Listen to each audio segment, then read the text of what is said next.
आज मैं आप सबके समक्ष रविवार व्रत कथा सुनाने जा रही हूँ और यह कथा कुछ इस प्रकार है।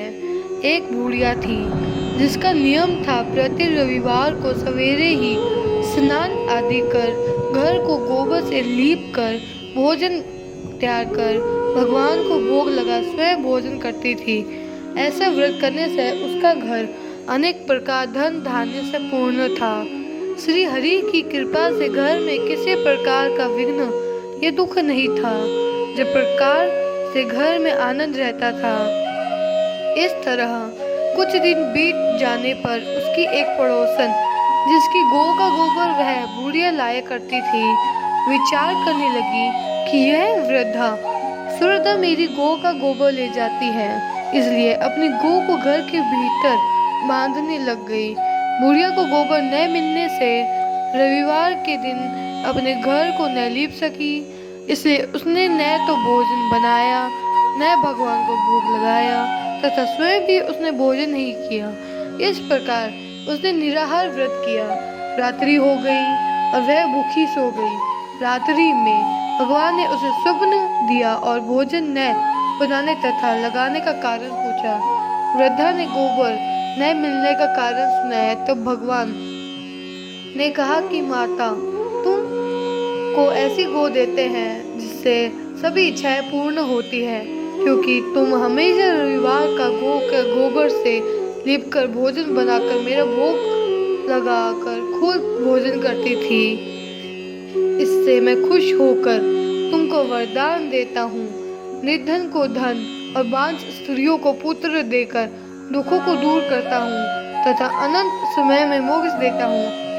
स्वप्न ऐसा वरदान देकर भगवान तो अंतर ध्यान हो गए और वृद्धा की आंख खुल गई तो वह देखती है कि आंगन में एक अति सुंदर गौ और बछड़ा बंधे हुए हैं। वह गाय को बछड़े को देखकर अति प्रसन्न हुई और उसको घर के बाहर बांध दिया और वहीं खाने का चारा डाल दिया।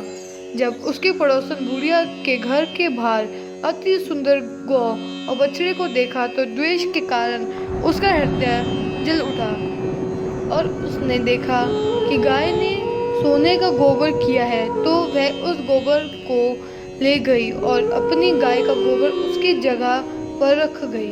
वह नृत्य प्रति ऐसा ही करती रही और सीधी सारी बुढ़िया को इसकी खबर नहीं होने दी। तब सर्वव्यापी ईश्वर ने सोचा कि चालाक पड़ोसन के कर्म से बुढ़िया ठगी जा रही है, तो ईश्वर ने संध्या के समय अपनी माया से बड़े जोर की आंधी चला दी। बुढ़िया ने अंधेरी की भय से अपनी गौ को भीतर बांध दिया।